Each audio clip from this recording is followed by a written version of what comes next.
సభాధ్యక్షులు స్థానిక శాసనసభ్యులు వంశీకృష్ణ గారు, నల్లమల్ల ముద్దుబిడ్డ రాష్ట్ర ముఖ్యమంత్రి రేవంత్ రెడ్డి గారు, ఉప ముఖ్యమంత్రి భట్టి గారు, సహచార మంత్రివర్యులు, శాసనసభ్యులు, ప్రజాప్రతినిధులు, ప్రజలారా, మీడియా మిత్రులారా, ఎక్కువ సమయం తీసుకోకుండా ఇప్పటికే ఆలస్యం అయిపోయింది. గౌరవ ముఖ్యమంత్రి గారు మాట్లాడతారు. రెండు విషయాలు మీకు గుర్తు చేస్తున్నా, జీవితంలో గుర్తుపెట్టుకోవాలి.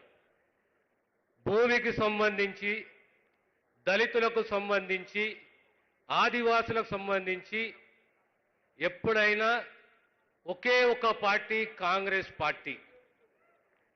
ఎప్పుడైనా బాసటగా ఉన్నది, కాపాడుకునే ప్రయత్నం చేసింది, రక్షించే ప్రయత్నం చేసింది. అందుగురించే ఏ పథకమైనా ఈ జాతులకు సంబంధించి మనం చక్కగా ఈరోజు ఇందిరమ్మ ఇల్లు అంటాం.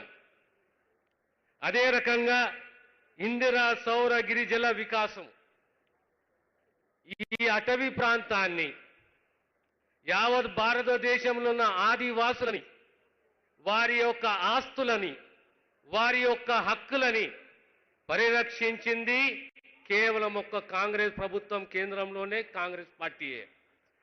మళ్ళీ ఈరోజు 2006 చట్టము తీసుకొచ్చి పోడు భూములపైన హక్కు కల్పిస్తూ ఆదివాసి తెరలు, గిరిజన ఇతరులు వారికి ఎలాంటి హక్కు కల్పించకుండా మీ హక్కుని కాపాడుతూ ఇన్లే గాని, పోడు భూములే గాని, మళ్ళీ ఈరోజు ఈ అటవీ ప్రాంతంలో మీకు ఇబ్బందులు కలగకుండా సౌరశక్తి ద్వారా మీకు పంపు సెట్లు, హార్టికల్చరు, ఆ ఉత్పత్తుల ద్వారా మీ యొక్క ఆర్థిక స్థితిగతులు బాగుపడాలని చెప్పి ఒక అద్భుతమైన ఆలోచనతోటి ఈ వినూత్న పథకాన్ని యావత్ భారతదేశంలో తెలంగాణ ప్రాంతంలోనే కాంగ్రెస్ ప్రభుత్వం తీసుకొచ్చింది.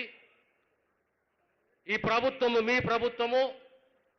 ఈ ప్రభుత్వాన్ని ఆచరించండి. ఖచ్చితంగా ఏ మాట ఇచ్చినామో మీ అందరికీ తెలుసు.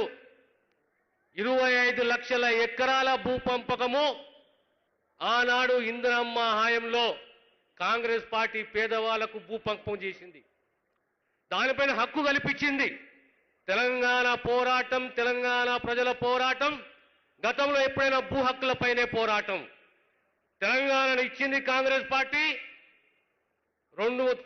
కేవలం 9.5 సంవత్సరాలలో ధరణిని తీసుకొచ్చి, రెవెన్యూ చట్టాన్ని తీసుకొచ్చి పేదవాని భూములపైన హక్కులు కోల్పోయేటట్టు అభద్రతకు గురి చేసిన చరిత్ర టీఆర్ఎస్ది. మళ్ళీ ఈనాడు తిరిగి భూభారతిని తీసుకొచ్చి మీకు అప్పీలు వ్యవస్థను ఏర్పాటు చేసి గ్రామ స్థాయిలో అధికారులను ఏర్పాటు చేయబోతున్నాము.